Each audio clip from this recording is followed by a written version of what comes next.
problem number cushion catapult. 16. 16.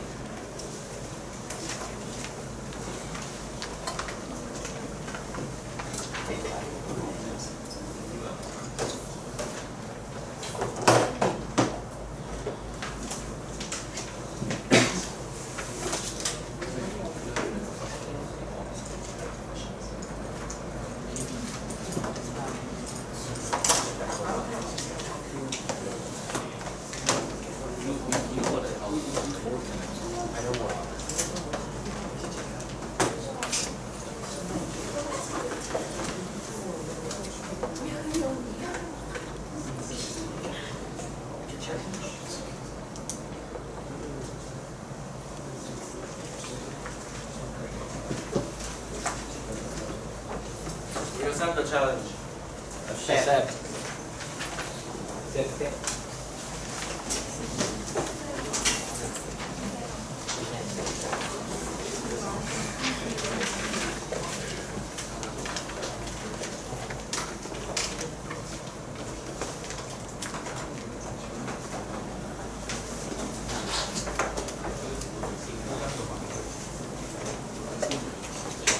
Please write down your name. Bible.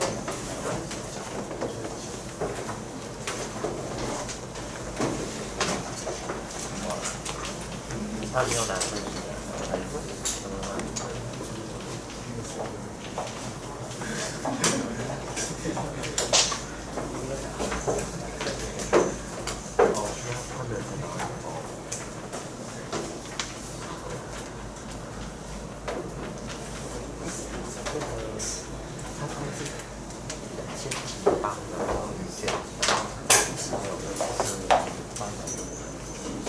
8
Now, reporter, you can give the presentation.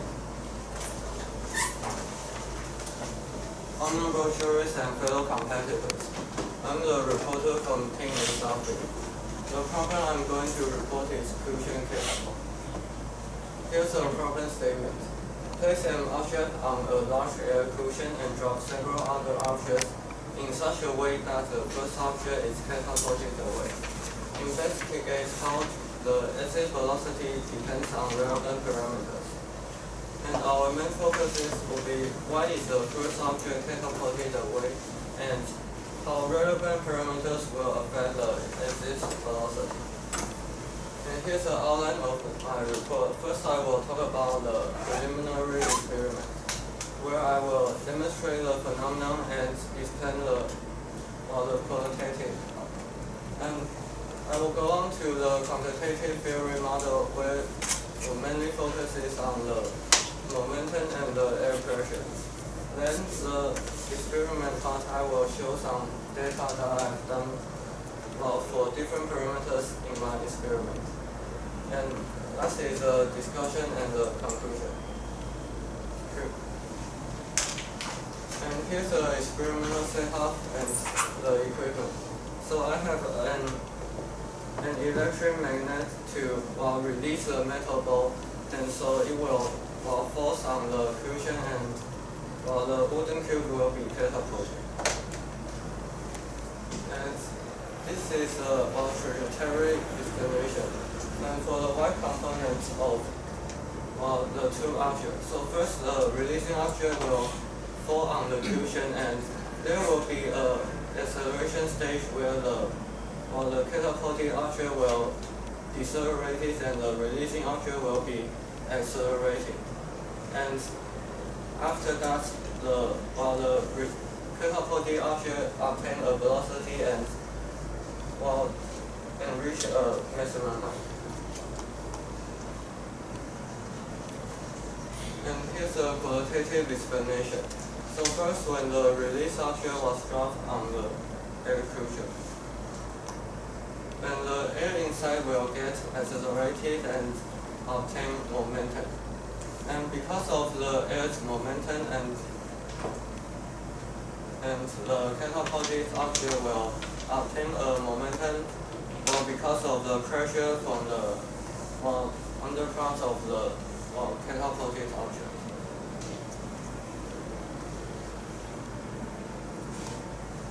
And here's a theory part. So first, we know that the summation of forces can be expressed as the momentum derivative to time. And according to Reynolds transport theorem, we can expand the equation, and the force will be like on the right side of the slide, and because of the momentum equation, we can express the force like this. And this is the normal force. So the force here is a function of time, and it is related to the pressure and the area. And the cross-sectional area that the flow contact with the cushion is also a function of time. And we can also calculate the theta, which is also a function of time. And if we integrate this, and we integrate force with time, and so we will obtain the momentum, which is the delta here. And here I assume that the object falls perpendicularly on the cushion, and there is no shear stress. So the gradient operator here will be equal to 0, and we can know the force that the catapulted object is getting. And so we can calculate the velocity of the catapulted object. And next is the experiment. So first, I have done experiment on the releasing height, which will be 15, 22, 0.5 and 30 and so on. And the control variables here are the contact area and releasing mass and catapulted mass. So here we measure the exit velocity of the catapulted object, and we found the relationship between the releasing height. And if the releasing height increases, the momentum in the cushion in the air will be also increasing, and thus the catapulted object's velocity will also increase. And next is the releasing mass of the. And here I have done experiment on different releasing mass, like 20 gram and 28 gram and so on. And the control variables is also the same, and I also measure the exit velocity here. And for the releasing mass, we found that the velocity of the air in the cushion will be proportional to the releasing object. And when the releasing mass increases, the exit velocity will increase. And for the catapulting mass, we also test on different mass of the object. And here we can notice that since the equation provided, we can know that the velocity is inversely proportional to the catapulted mass. And if the release mass increases, the exit velocity of the catapulted object will decrease.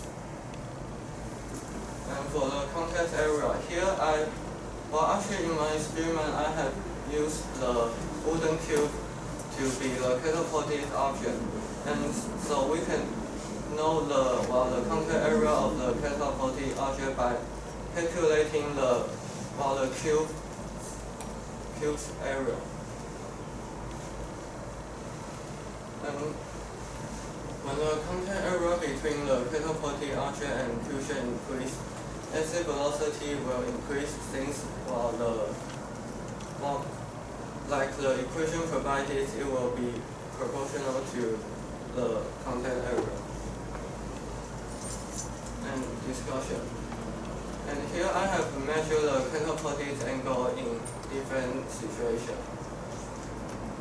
And the contact area, so the deformation of cushion is smaller because the pressure which the object exerted on it increased. So when the contact area increases, the catapulted angle will also increase. That means the y component of the velocity will increase.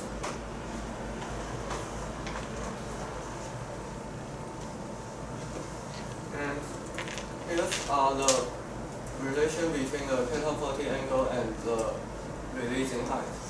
So we found out the catapulted angle and the releasing height, releasing mass, they are not affecting each other. And here we also discuss about the distance between objects. So when the distance of the object is close enough, so the deformation of the cushion that is caused by the released object will be important. However, when the distance increases, and the main causes here will be the airflow and the shape of cushion. So the S component will have a greater impact since the cushion, the deformation is not working on the release, the catapulted object.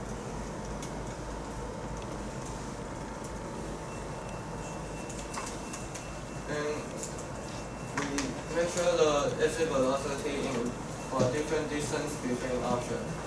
So dissipation. So since the distance increase, the pressure, there will be some dissipation of the pressure, and the pressure work will down to the cushion, and while the part of the air duct will act on the catapulted archer will decrease. And conclusion. So why does the archer catapult work?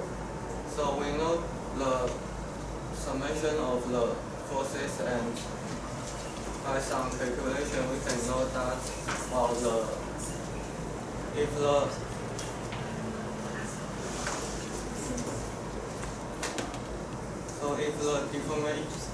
air pressure change in the fusion is large enough, and you will be able to catapult the object.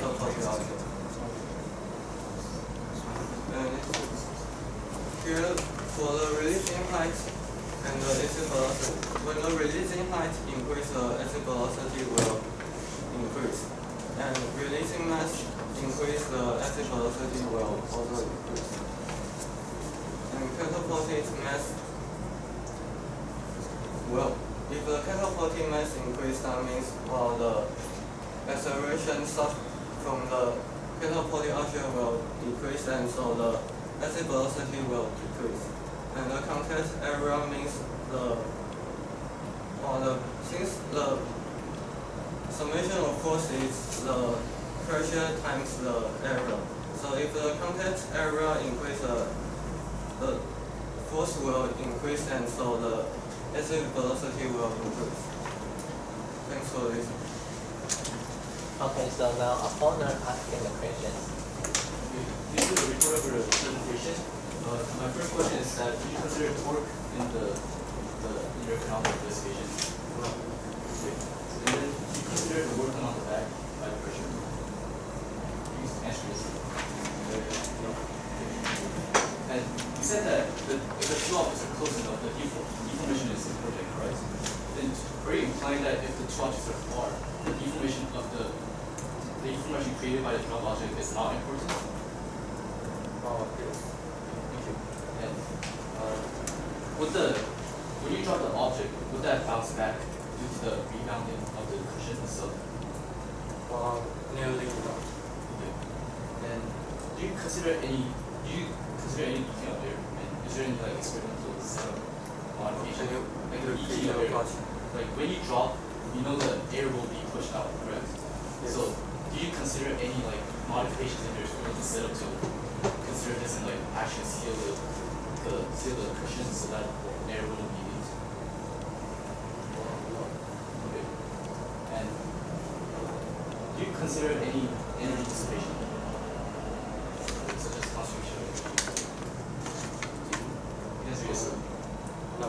Do you consider any different inflation of the cushion, such as 100% fully inflated, 80% inflated? Well, we haven't tested that. Okay. So you didn't test any rigidity of the cushion, correct? Well, can you repeat? The rigidity of the cushion. The cushion itself is acting as one object, not cushion object. Okay. How about that discussion? And then do you consider different sizes of that? Different sizes of the cushion. Well, we can consider that in our theory, but we haven't done that in experiment. Thank you. Time's up. So 2 minutes for the preparation time. 3 minutes.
opponent can take a lower.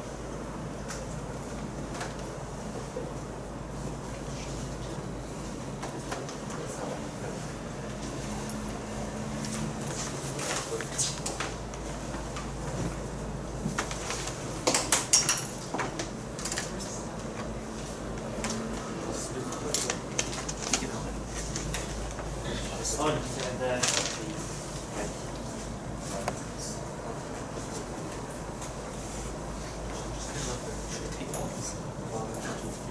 转得到那边去。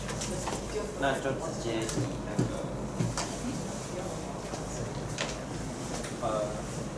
你们去接第二中间的那个。中间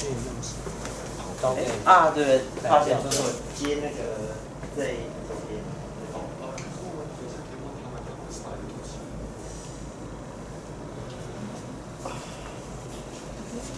你是要接我这边，只是这样就看不到计时，可以吗？不行，不行，这样。对。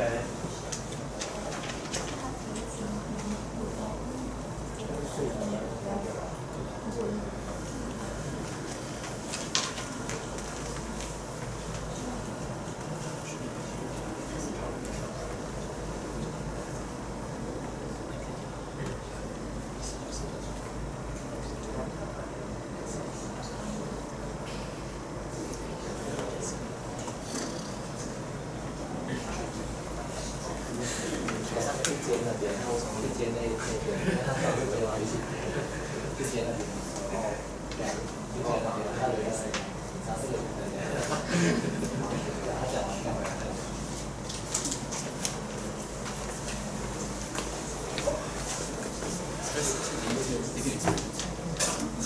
要不要搬单？他坐在地上。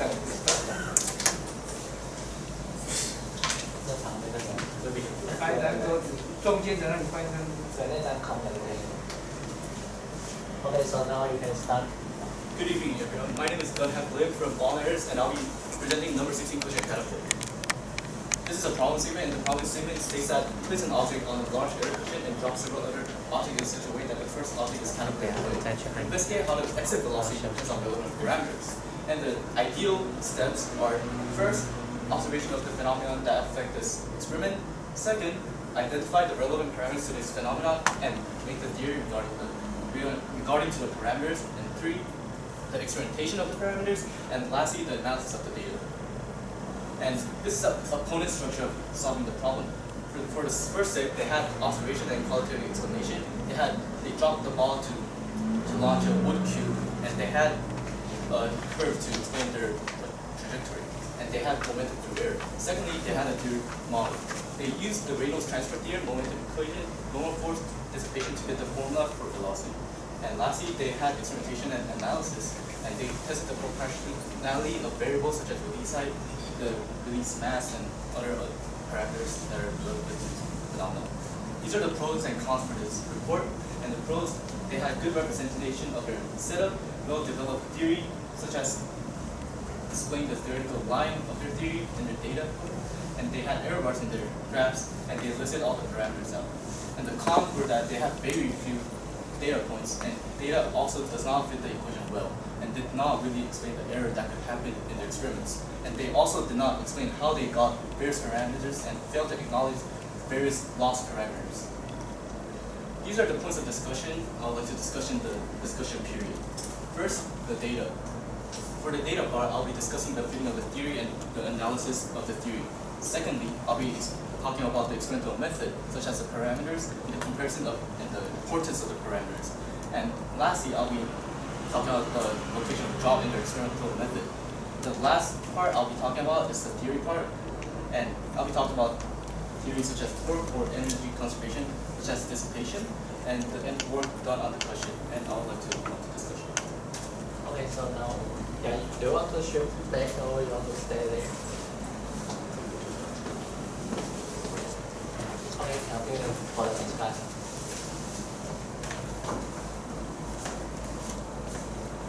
So first, can you go to slide 16? In this data, for the first data point, I can't really see the error bar. Is that error really minimal, or how does that prove that it fits the data when the error bar isn't in the range of your theory? So is it actually linear, or did it actually represent a different like relationship, like a positive curve? Did you try any other curve than linear relationship?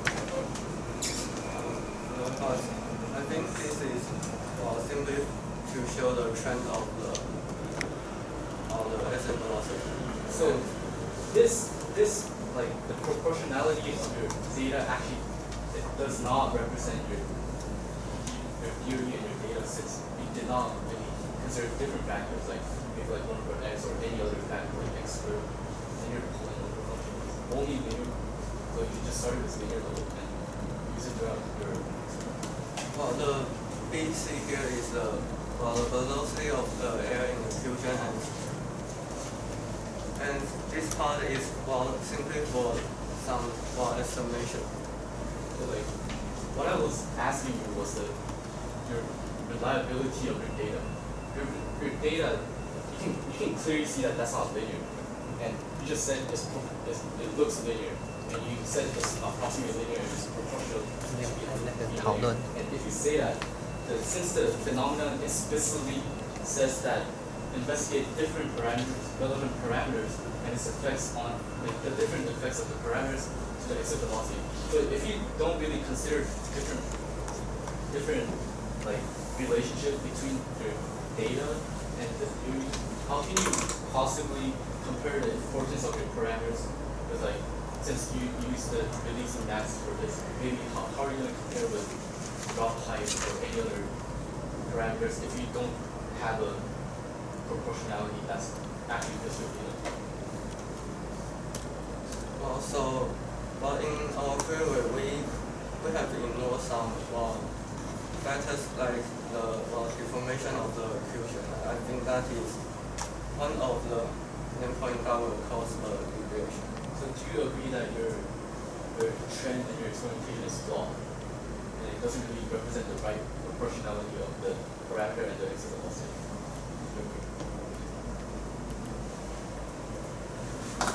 Yes. And can you go to slide 18?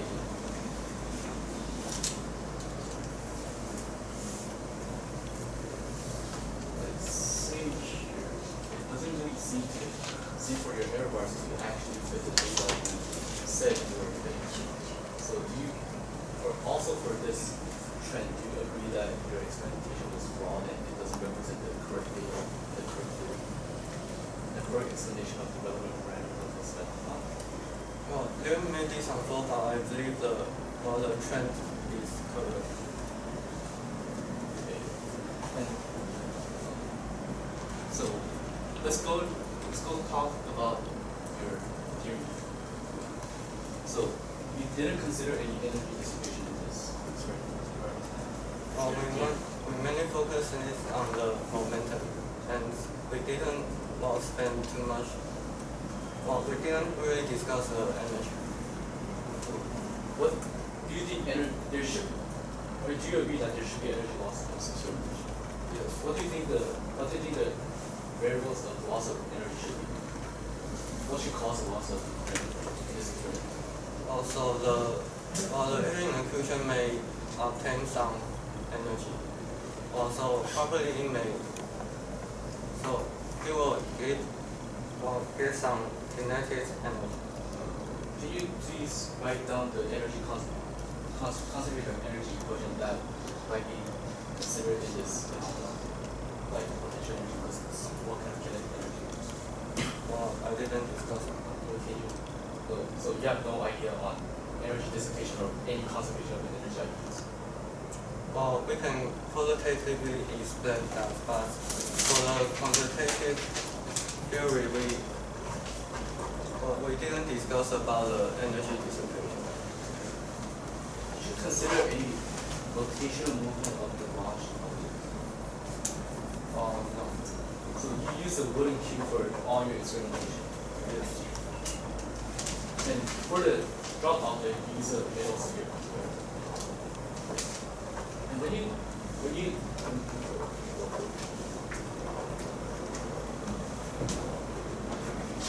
So let's say this is a diagram for a cushion. Like your cushion is. And you're saying that you have a sphere that drops and you're having a deformation here. Yes, it's correct. Then do you think this would cause the wooden object to launch in this way?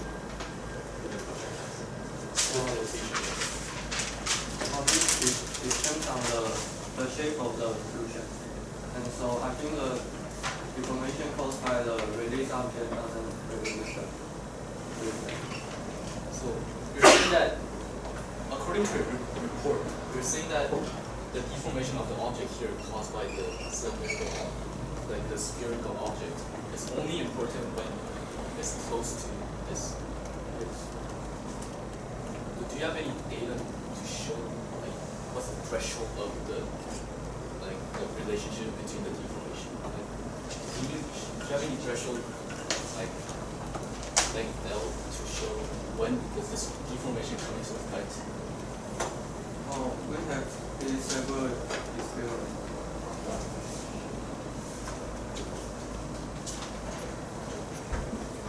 So, I have a question for your team. Do you like hear or observe any sound in your presentation? So you're saying that there's no sound to cause like when the collision happens. I think the sound is equal. I didn't answer that. So, what factor do you think causes? I think I asked it earlier, but say it again, because I'm pretty sure energy is something that is very crucial to investigate this phenomenon, and it's a relatively also like an easier way to investigate this phenomenon. You're saying that you didn't really observe any energy, like so this will have energy, potential energy, and this will be transferred to here, and it will eventually transfer to this object, right? Do you think there should be a factor of I omega squared over 2 as a kinetic energy if you simply do consider constant? So since you stated that you did not change the launch object, you wouldn't be able to observe any changes in the inertia. Because if you use like a cylindrical object, the moment of inertia will be obviously different from the cube. Yes, I think our experiment, all the omega level will be really small. So I think that isn't a really important thing to discuss. So, one more thing I want to discuss is that in your cushion, is it completely touching the floor, all dimension of here to here, from the start to the end of the cushion? Well, I thought, can you please go to your experimental setup? No, the actual setup. As you can see in this video, in this experimental setup, you can see that there's This is a preliminary experiment. It is not a real experiment. Do you have any experimental setup of your real experiments? I think we do not have the picture. Okay. So you're saying that the cushion wouldn't touch the cushion will be touching completely like a rectangular object. Right? Since you said it's not gonna, it should be touching everywhere. Almost like But what if you think about it, when you have an object that gets dropped, wouldn't the mass cause this part to actually be touched and have a rotation factor goes like this way and actually cause rotation from the cushion itself? Do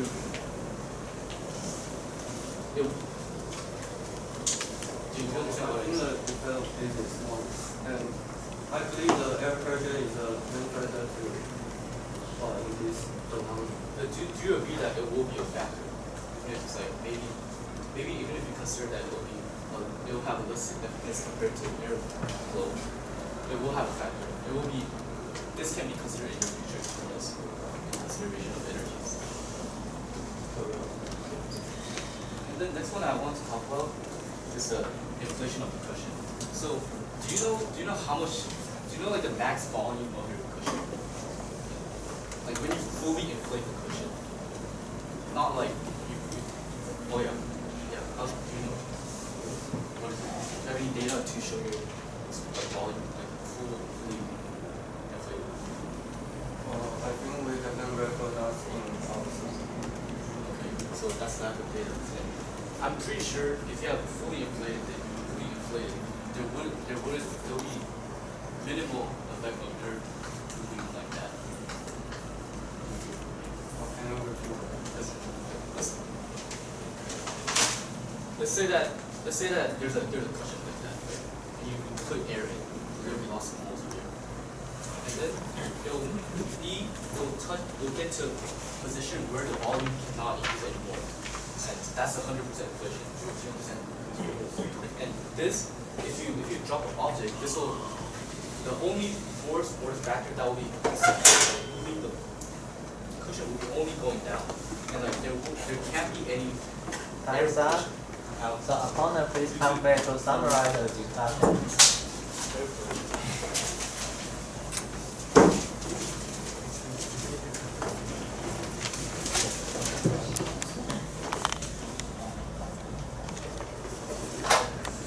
Okay.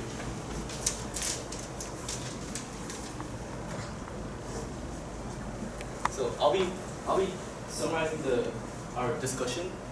And for our theory, we talked about the energy dissipation, and the reporter agreed that they did not consider any conservation of energy loss or any energy dissipation. And for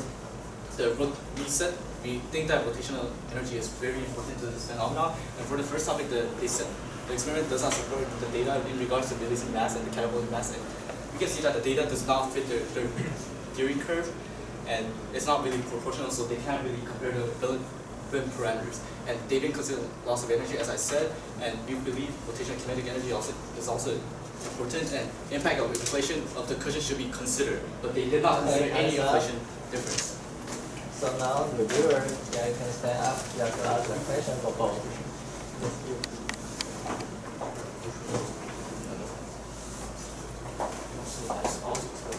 So first I want to ask the reporter that how would the air resistance of the wood affect the exit law?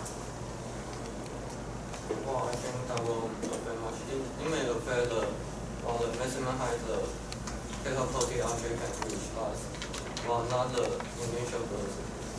So as the opponent mentioned that the wood cube might affect the rotational movement. So why did you choose the metal ball and the wood cube as a So for the wood cube, we use it to simplify the calculation of the contact area between the object and the cushion. And for the metal, and we believe that if the mass of the ball is big enough, and the contact time will be smaller, and so we can simplify the phenomenon. And the question is for you too. Like, how does the air pressure affect the exit velocity? Can you repeat the question? How does the air pressure affect the exit velocity? So if the air pressure increases, the exit velocity will also increase. So do you think Because the force acting on the object will increase. do you think it's a main factor?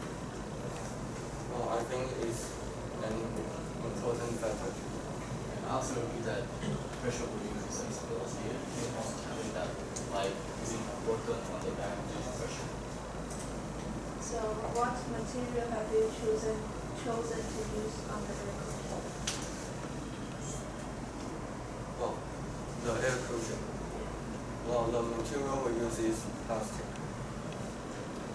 So what will happen if the distance between the upstairs and the downstairs? So if the distance between the object increases, then there will be, if you think about it when the object is dropped and there's a launch object, there will be a pivot point where the object, the cushion is actually pivoted, and this will cause the distance. If the distance increases, I'm pretty sure the velocity gets lower. Repeat your question. What will happen if the distance between the objects are If the distance, between the objects, so what the distance? the objects, this Okay, object. time's up. So 2 minutes for the preparation time.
Reviewer, now you can take floor.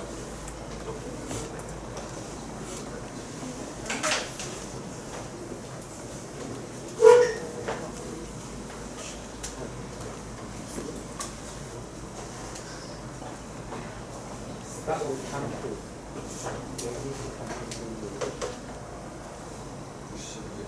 它的线啊？哎，中间的。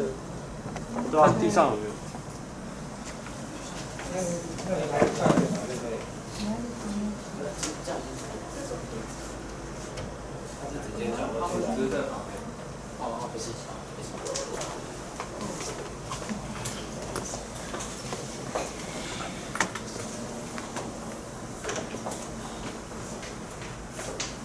So the phenomenon is to drop a ball to launch a wood cube, and the theories are shown and for the reporter's performance, they have utilized videos and simple photos to indicate the phenomenon and the experiment, and they list many parameters. And each experiment contains clear variables, data, and conclusions, and they use the experiment to connect with the calculations and theories. However, they did not explain how was the formulas formed, and the lack of experimental image. Also, some graphs are not explained clearly and in depth. Also, the lack of some vital variables, and explanation of the selection of the parameters, and they contain unclear connections between the graphs and the theories. So for opponent's performance, the questions are mostly directly point out the weakness of the presentation, and they shows high understanding on the topic and the presentation. However, he holds a point that energy plays an important role in an experiment, which leads their discussion more related to the conservation of energy instead of the reporter's representation. So for discussion, the opponent points out that the reliability of the data, it did not carefully consider the relationship between the data and lack of proportionality. However, the proponent believes that the change is correct. So we agree with the opponent that the change of the graph did not represent the data accurately, leading to a flaw in the data analysis. And the next one is that energy plays an important role to investigate this phenomenon, but the reporter's claim is relevant in the experiment. However, we think the law of the conservation of energy is important in this experiment.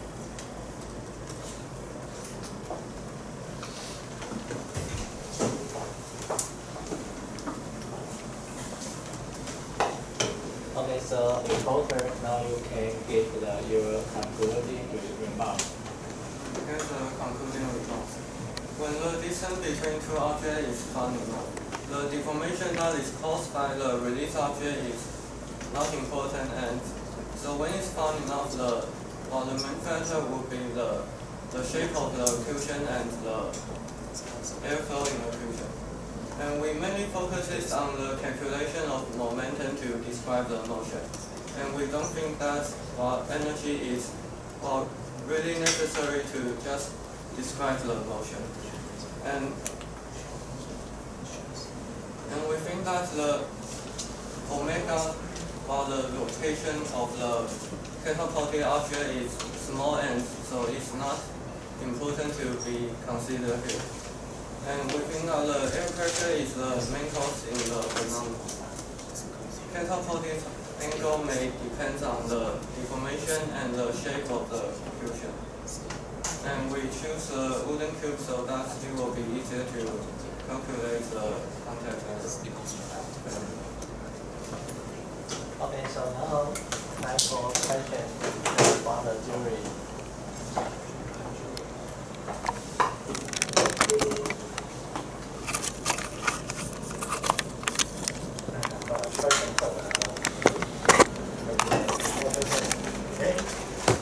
According to your theory or your method, you say you are focused on the momentum to describe your system. But don't you think beyond the job and the inner cushions that also have a third body for the supporting cable? So don't you think the cable can inject or extract momentum from the system? Well, I think no. No. The table didn't inject or subtract any momentum. That's the answer. Yes. And how about No, according to the reporter's experimentation, they said that the object that's getting dropped will stay on the bed, which means that it will be an inelastic condition.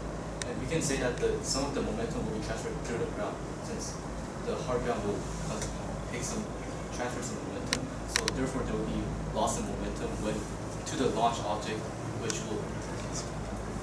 will cause some variations if we calculate the theory by using momentum. how about opinion from the reviewer? I think when the object is dropped on the cushion, it will cause some momentum to drop on the table, so there will be some energy loss, and so I think it will affect the result. Okay, thank you answer. But this is not a two-body interaction, this is a sub-body interaction, so the momentum is not concerned. Well, we know that the momentum isn't conserved. Okay. Questions? Can you explain again about why the angle will change in your experiment? The angle. When the release object drops on the cushion, so it may sag into the cushion, and therefore the theta will be different. So can you repeat your question? Because you say the angle will change, okay? From your suppose M1 falling down, and the M2 the trajectory, okay, will change with the angle phi in your experiment data.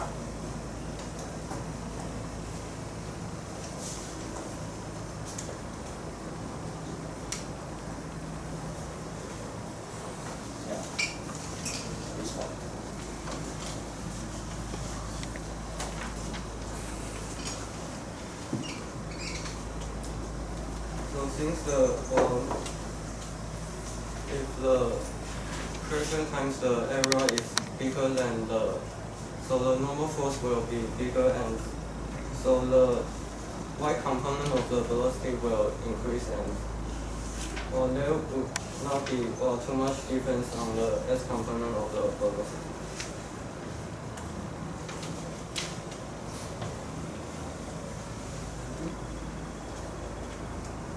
Okay, so yeah, question about Can you show any video of your fitted data?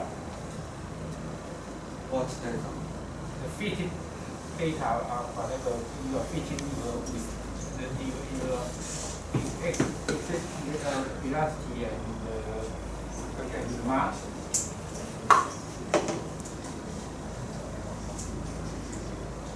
Okay. So this one. So when you are fitting your data, then how do you know how consistent would be your data and your theoretical? Well, I don't understand your question. Just go to the map.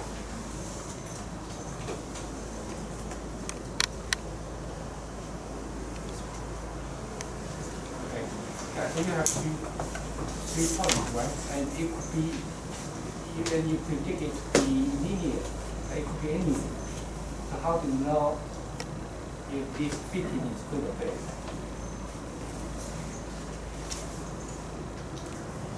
So we believe that there may be some deviation in the experiment. Right. I mean, I'm just saying that just look at the data and the theory. How do you know it's consistent? Just based on your data. Well, I think this theory is more like an estimation. Okay. Okay, so due to time is limit, so now let's go in time for Julie.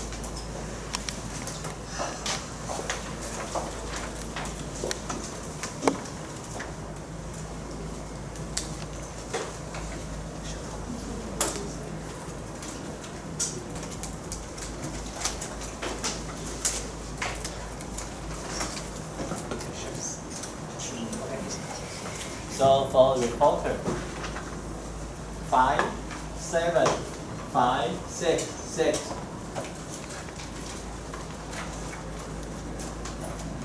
For opponent, 7, 8, 6, 7, 7. For reviewer,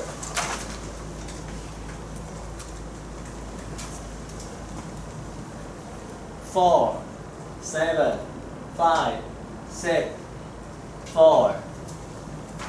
Okay, so any comments from the jury? Yeah, I would like to make a brief comment Okay. to the report of the opponent. Yeah, could you come back to the page about the window stress? Yes. But just a suggestion for you, because even you should check the dimensions of your calculation model, because typical stress is referred as the force per unit area, right? But according to your notation, it would become a force per unit length for the paper. Which page? Okay. This is a gradient sigma is equal to some matrix. Only the CZ component is so on that page. The matrix is window stress. The dimension is that problem is easy.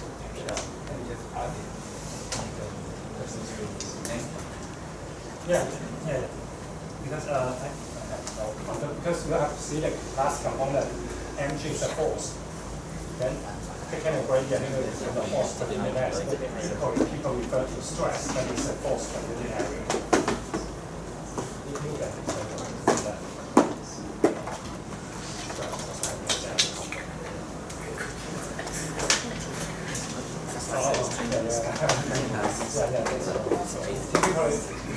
stress, no matter stress or no stress, that is a force per unit area. This is a conventional way people use. But according to the dimension here, you can see that this is the force per unit area.